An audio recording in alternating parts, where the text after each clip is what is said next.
cette nouvelle vidéo de Autour des salles obscures. Alors c'est vrai que ça fait un bout de temps que j'ai pas pu en faire, quasiment durant tout l'été, pourtant j'ai vu pas mal de films au cinéma, et on va essayer de rattraper un peu tout ça durant les prochaines semaines. Voilà. Donc on va commencer dans l'ordre chronologique de ce que j'ai vu, donc j'ai commencé par voir Indiana Jones et le cadran de la destinée.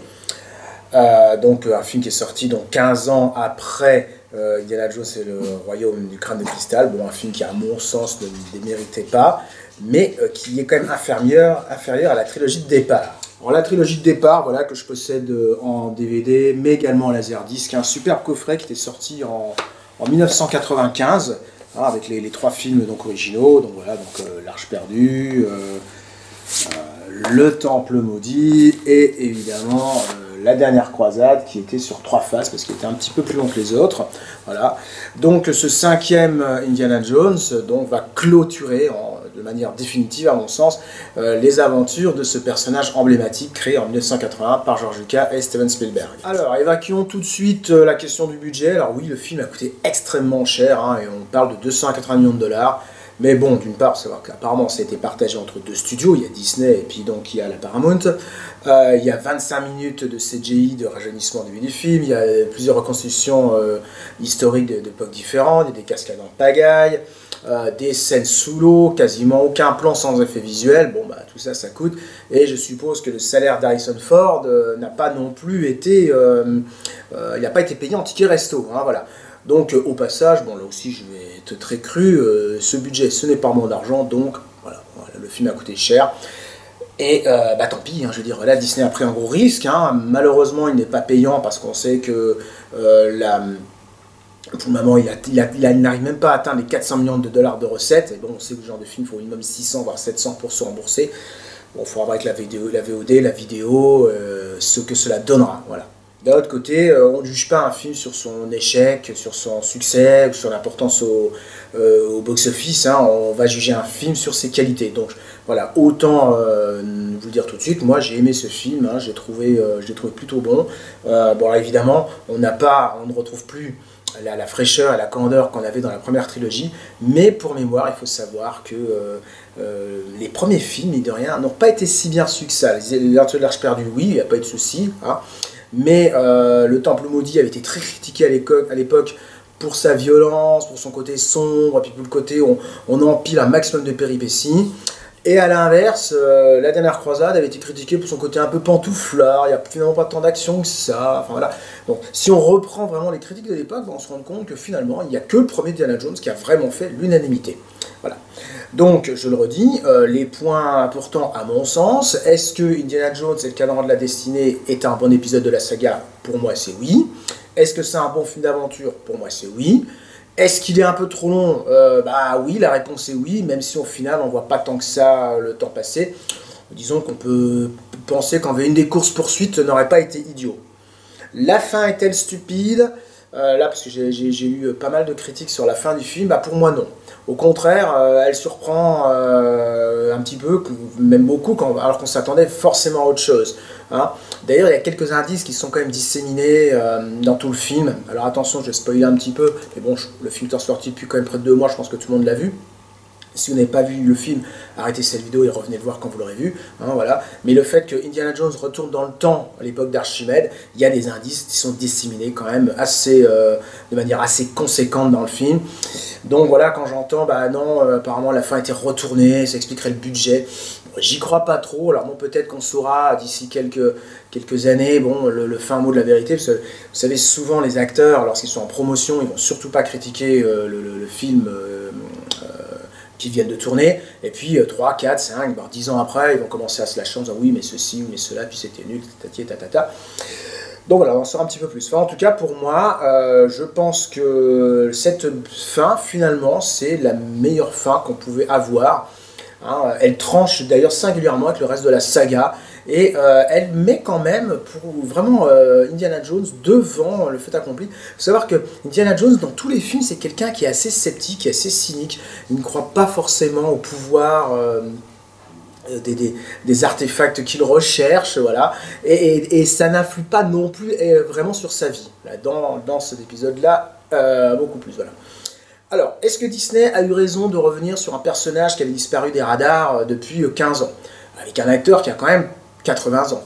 Eh bien, je dis pour moi, là aussi, la réponse est oui. J'ose même ajouter que le thème de la vieillesse et du passage de témoin est bien mieux traité dans cet épisode que dans le royaume du crâne de cristal où il n'était qu'effleuré.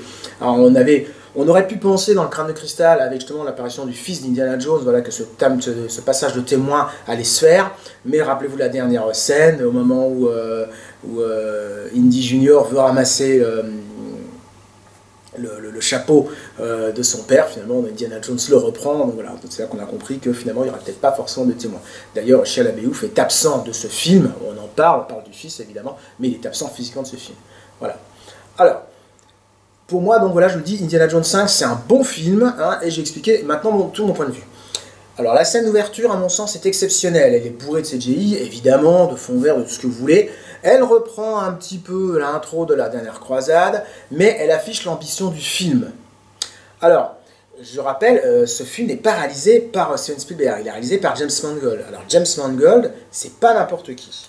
James Mangold, c'est quand même quelqu'un qui a réalisé des films comme Copland, qui est, à mon sens, un des meilleurs films de Sylvester Stallone, un casting extraordinaire, Harvey Keitel, Ray Liotta, Robert De Niro, voilà, l'histoire d'un shérif qui vit dans une ville où il n'y a que des policiers et qui petit à petit va se rendre compte que il ne sert pas à grand chose, et s'il veut servir à grand chose, il va falloir qu'il se dresse contre tous ces policiers qu'il admire. Voilà. Mangold, c'est également l'homme qui est derrière donc le deuxième Wolverine, La Voix de l'Immortel, qui se passe au Japon, hein, qui est inspiré d'ailleurs d'un des premiers récits complets Marvel parus en France, donc sur le personnage, mais surtout donc de Logan, bon, qui est sans doute l'un des meilleurs films de super-héros jamais tournés, hein, soyons honnêtes, un film extrêmement spectaculaire. Bon, il a également réalisé le western 3h10 pour Yuma, bon, qui est un remake, et puis ne pas oublier, alors là c'est pareil, si on parle d'un des meilleurs films ben voilà, un des meilleurs films de course automobile, Le Mans 66, hein, avec Matt Damon et Christian Bale, la façon dont Ford a voulu rivaliser avec Ferrari au niveau des courses automobiles, et notamment la course du Mans, voilà, superbe film. Voilà. Donc James Mangold, c'est pas un rigolo, c'est un super technicien, c'est un très bon directeur d'acteurs, hein, c'est quelqu'un qui est à l'aise dans tous les styles. Donc là, il reprend avec brio l'héritage de Spielberg, hein, sans singer sa mise en scène, ça c'est important, d'ailleurs, et voilà. Comme il a l'habitude de diriger des stars, de se continuer des gros budgets, bon voilà, il n'est pas perdu sur ce film, hein.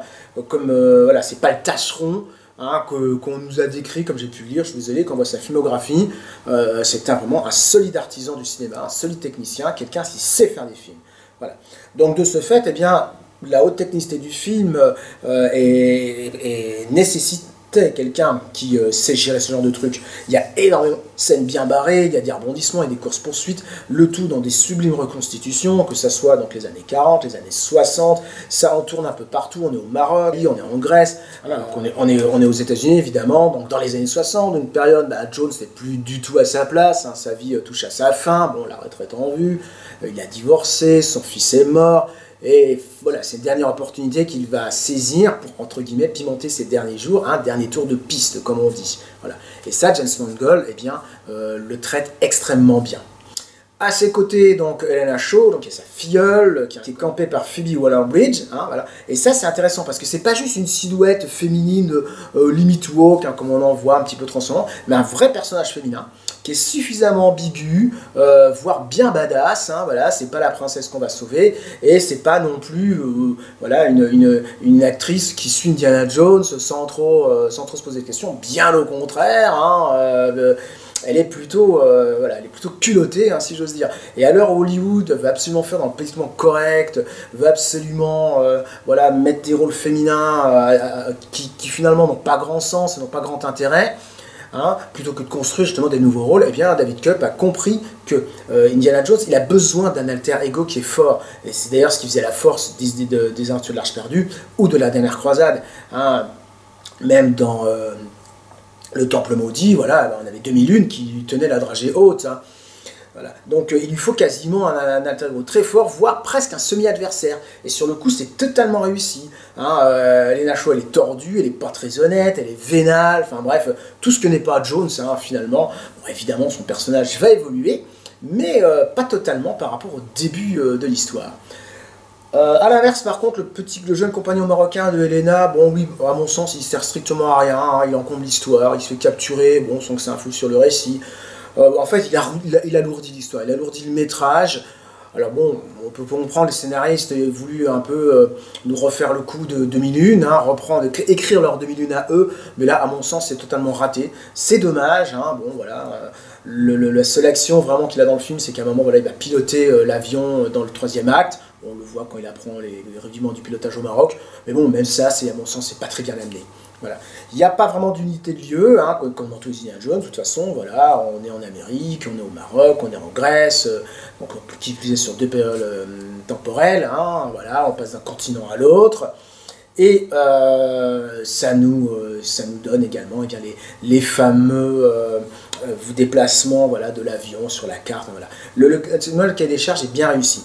Alors le méchant, alors là pour qu'un film soit réussi, un bon film d'action, il faut un bon méchant. Et là, eh bien, Mads Mikkelsen est tout à fait à l'aise, très charismatique, hein. Il est vraiment à l'aise dans ce film. Bon, on peut dire quand même qu'il est un petit peu chat noir en ce moment, parce que les 2 derniers films de méchants qu'il a tournés sur les Animaux Fantastiques et donc cet Indiana Jones, bah, malheureusement, n'ont pas fonctionné. Les motivations sont assez claires, hein. Il veut modifier le passé pour permettre la victoire des forces de l'Axe, hein. Pas forcément d'Hitler, mais plutôt des nazis. Voilà, il est très manipulateur, il a réussi à faire croire à la CIA qu'il bossait pour eux, mais au final, voilà, il sera victime de ses propres ambitions, hein, et il ne parviendra pas à ses fins.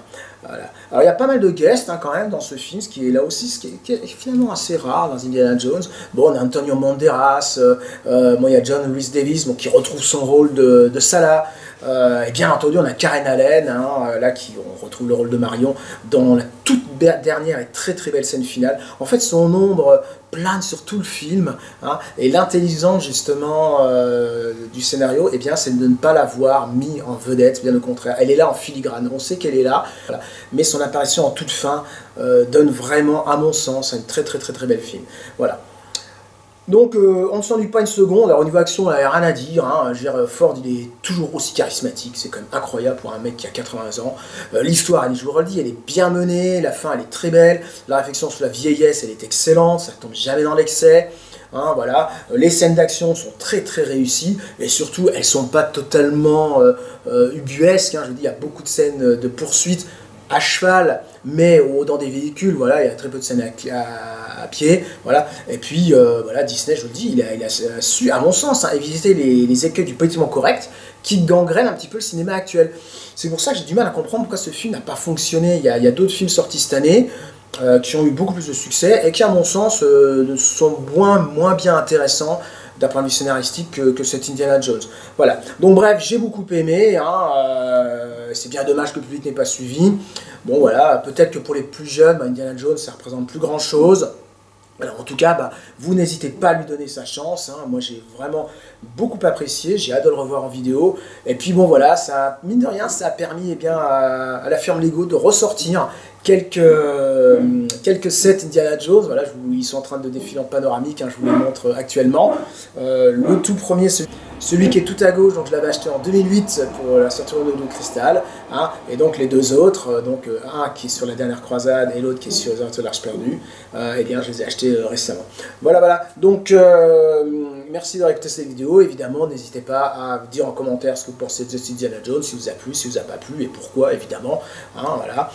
Et puis bon, on se retrouvera rapidement. Je vous dis, il y a pas mal de trucs que j'ai pu voir. Il y a une Spider-Verse, Oppenheimer, 3 jours max, j'ai pu voir en avant-première. Et puis Barbie, là, c'est pas mal. J'ai pas mal de choses à dire sur ces films. Surtout sur Oppenheimer, qui pour moi est largement le meilleur film de 2023. Allez, salut!